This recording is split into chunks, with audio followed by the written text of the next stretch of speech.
My name is Nancy Levis, and I'm the Economics Librarian at UNC Chapel Hill.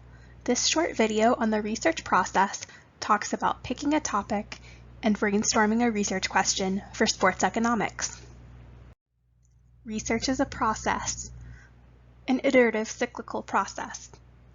You start by brainstorming a topic and doing background research. These steps go hand in hand.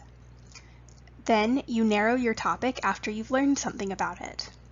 You start searching for more articles and data. Then, given what you know, what questions can you investigate?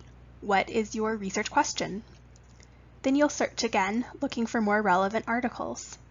You'll pull together your sources and synthesize them into a draft of your paper. You might get feedback on your paper, make revisions, and then you'll submit your final paper. When you're picking a topic, maybe you already have an idea, or maybe you don't know where to start. This is where background research comes to the rescue. When you're doing background research as you're picking a topic, you might get inspiration from papers you read in class, news stories like from ESPN that are talking about what's going on in sports today, and you also might do some Google searches to find out what people are talking about. After you've done some background research, you have some knowledge of your topic, and it's time to brainstorm. You can use this diagram as a way to structure your thoughts.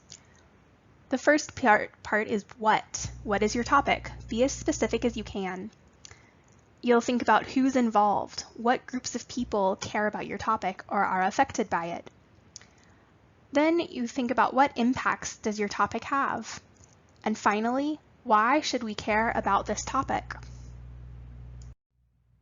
Here's an example of me using this brainstorming diagram to narrow my topic. I've decided I want to research building new baseball stadiums. When I brainstorm who's involved, it might be the baseball team, local government, local residents are some examples. What impacts does this topic have? Does it have higher tax revenue for the city? Is there going to be more spending at local businesses? And finally, why should I care? Why do I care about building new baseball stadiums? A lot of times there are tax incentives or public subsidies for new stadiums, and I don't know if that's a good use of my tax dollars.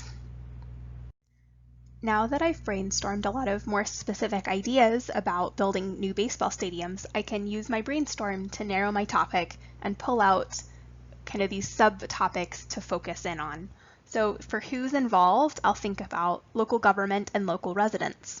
The impacts that I want to investigate might include tax revenue for the city, different tax incentives or subsidies that are given to the baseball team. And the why is pretty much the same. Is this a good use of my tax dollars? To help me write my research question, I'll just pull out the major ideas that I circled in my brainstorm diagram. Building new sports stadiums is my what. Local government and local residents is my who. The impact I'm investigating might include tax incentives and future tax revenue. And the why is thinking about using public money for private development. My research question might be something like, are the economic benefits of new sports stadiums worth large public subsidies? You know, this is a pretty good first draft of my research question. As I continue to research, I'm sure that my question will evolve. Remember that research is a process, and you'll constantly be refining your topic and your question. Do you want to talk about brainstorming your topic or coming up with a research question? You can email me, Nancy, the voice behind your video, or schedule a meeting through your library guide, through your Sakai site, or at this URL.